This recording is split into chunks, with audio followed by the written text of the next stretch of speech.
Depression or major depressive disorder is more than a temporary feeling of sadness. It is an ongoing and pervasive condition that disrupts our day-to-day functioning. Okay, let's go.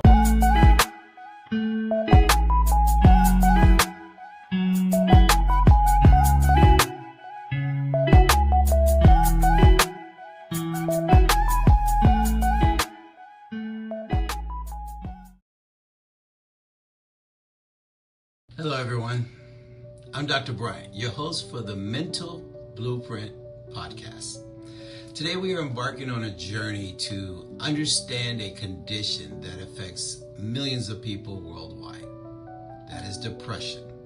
It is not just about feeling down or having a bad day. Depression is a complex mental health condition that influences how we feel, how we think, and behave, and it can affect anyone regardless of age, background, or success. In this episode, we will explore what depression is, why it happens, and the profound impact it can have on our lives. Let us dive in.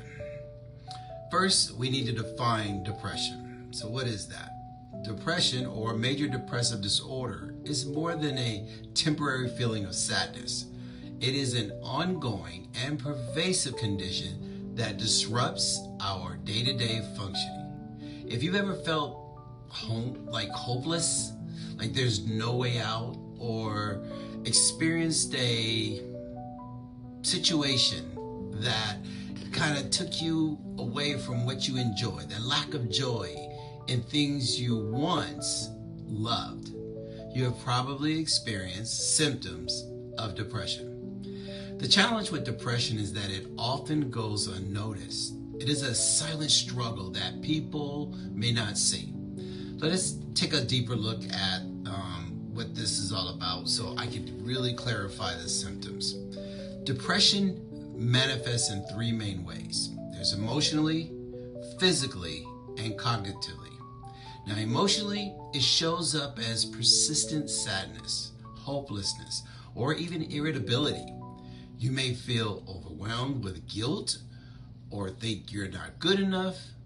These feelings can make it difficult to enjoy activities you once found fulfilling. Cognitively, depression can make it hard to concentrate, to make decisions, or even remember things.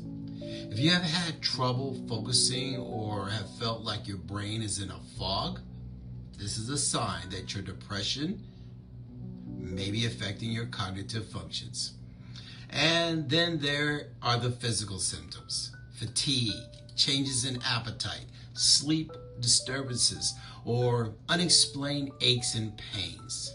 Many people with depression experience significant changes in their energy levels, sleep patterns, and overall health, not to mention loss of sexual interest and/or performance. Now, what causes depression? There is not just one factor that's involved in this. There's not just one single cause, but rather a combination of biological, physical, psychological, and environmental factors.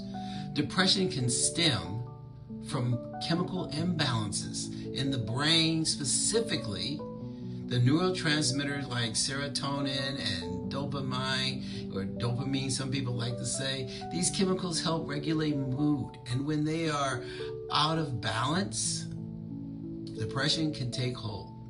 Genetics also plays a role.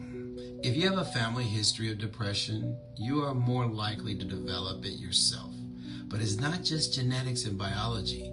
Life stressors, trauma, or adverse life events like the death of a loved one or financial struggles, that can trigger or worsen depression. Understanding the causes of depression helps reduce self-blame. It's important to remember that depression is a medical condition, not a personal failing. In our next episode, we are going to discuss, we will dive into some more, interesting things such as the practical, scientifically backed strategies for coping with depression. And I hate to give you all those words, but it's about taking control of your mental health. So stay tuned because recovery is possible. So remember, episode 2, we're going to talk about this, and it really is important because when coping with depression, it is tools that will work. So please come back, meet with me on the Mental Blueprint, and we're definitely going to explore some of the most effective tools for managing depression. You do not have to let depression take control of your life. With the right strategies, you can regain your mental health and start the journey to healing. I appreciate your time. This is Dr. Bryant. You are listening to the Blueprint Podcast. Thank you. And please take care and know that someone is always listening. And that someone is not just me. Till the next time.